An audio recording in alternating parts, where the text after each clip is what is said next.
ngetono napas sing alus banget. Mungkin wis sering nampa arane Mas Warno, mungkin dulur-dulur ya. Wis tahu Mas sama Ibu. Wis. Cekal ya iki. Ya, dulur-dulur kabeh tanpa pembeda tanpa pengecualian sing ing diwae. Dulur-dulur kabeh ayo bareng-bareng jumbo dhisik supaya apa kang dadi kuasane kani dawuh ing diwae kita tentreme tansah disembadani apa kang dadi kuasa kang gadhahi laku kita kabeh. Dulur-dulur ayo bareng-bareng iso kita dinyatakno wujud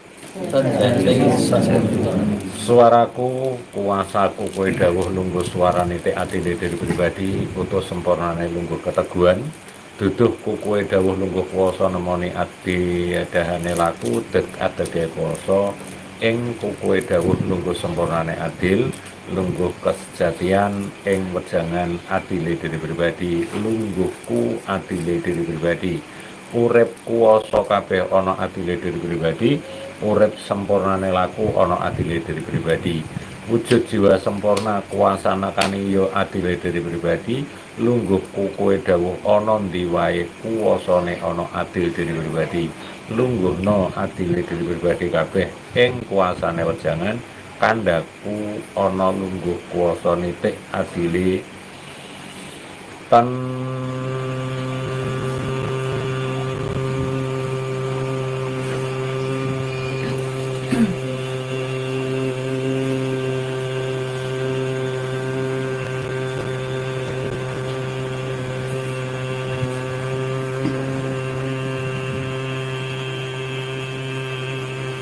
Tram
kuasaku kowe dawuh lungguh atine diri pribadi duduhe dawuh uturna kabeh kuasane wujud sempurnane ati. Suaraku kuasanana kabeh lungguh kuasa kang nitik atine diri pribadi tekanana duduhe utuh kuasaku dhewe kang adili kuwasa dhewe kang adili. Suaraku temonana kabeh duduhe laku kowe dawuh kang gagahi aku kowe dawuh kuwasa kang gagahna lungguh utuh kuasane adil. Suaraku tondo-kondo lungguh swaraku kowe janji utuhe dawuh kuwasa nemoni aku kowe dawuh kuwasaku kowe utuh kowe dawuh lungguh kuasane utuh kuasane adil. Suaraku temoni adile diri pribadi lungguh kuasane dawuh utuh sejati kuasane adil. Tondo-kondo utuhe dawuh kowe dawuh lungguhe dawuh adile diri pribadi lungguh utuhe suaraku kowe janji. Sempurnane laku kowe ucapan kandhanana kabeh wejangan adile diri pribadi kuwasa ditata ditatakna ditata dititikna lungguh kuasane wujud.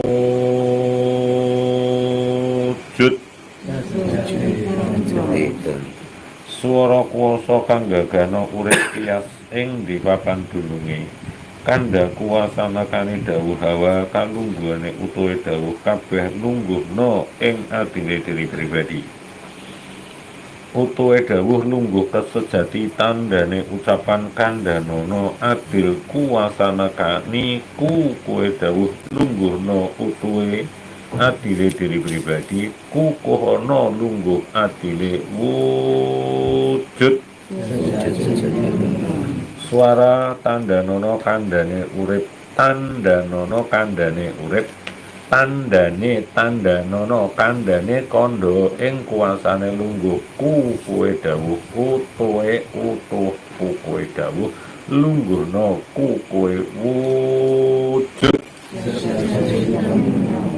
Swara kuwasana kabeh duduhe laku ing dikandhane utuhe dawuh kuwasa temonana lungguhna adile diri pribadi kandhaku kowe ucapan ing kuasane tik lungguhe wujud. Sempurnane laku kabeh duduhe dawuh kang digelar-gelare pagelaran kang gumelar ing digelarane laku kowe dawuh kuasane tek laku kabeh diadili lakune dituturna ucapane tuntuten tandani tek janjine kukuhana kuwasanana kabeh kuwasana kana kalungguh ing wejangan wujud. Swara kabeh dulur-dulur tahapan laku kang digelar ajar kesampur titikane urip ana ing diri pribadi masing-masing.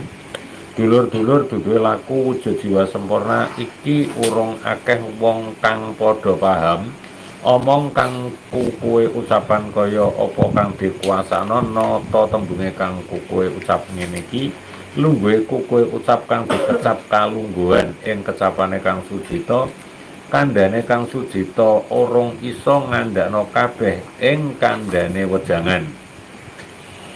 Wejangan kang digelar kaya ngene iki isih awam bagi dulur-dulur krana dulur-dulur arang panjingan. Arang panjingan kuwi maksude urung patek sering ngrungokno tembung-tembung sandingan sing urung adil mlakune. Urung adil mlakune kuwi saben omongan urung tau digelar nggone pemahaman. Mula dulur yen eneng tembung adile diri pribadi, kabeh dulur-dulur bakal ngerti nek adile diri pribadi kuwi ana ucapan masing-masing. Pahami dulur? Saben sak ucap iku ana pertanggungjawaban. Jadi dulur, kita kabeh iki kuasane tembung. Kita iki kabeh berhak nguasani ucapan. Najan ucapan kuwi dianggap sembrono, ucapan kuwi dianggap sepele, ucapan kuwi mung syukur dianggap sambil lalu, ning kabeh kuwi ana pertanggungjawaban. Mula dulur, akeh wong kang padha kandha setiap satu ucap dimintai pertanggungjawaban. Mungkin dulur-dulur wis eneng sing paham ya bahasa ini iki. Setiap ucapan dimintai pertanggungjawaban. Lah saiki dulur, karena sampeyan iki hanya sekedar meneng kelawan tentrem tok, gelare tembung-tembung artinya meneng kelawan tentrem kuwi ngene dulur. Eneng omongan apa, eneng omongan piye iku mung dirungokno mau diyani. Tapi nek dikongkon jlentrehno kuwasa nekakno ucapane akeh sing urung cetha. Saiki nek dulur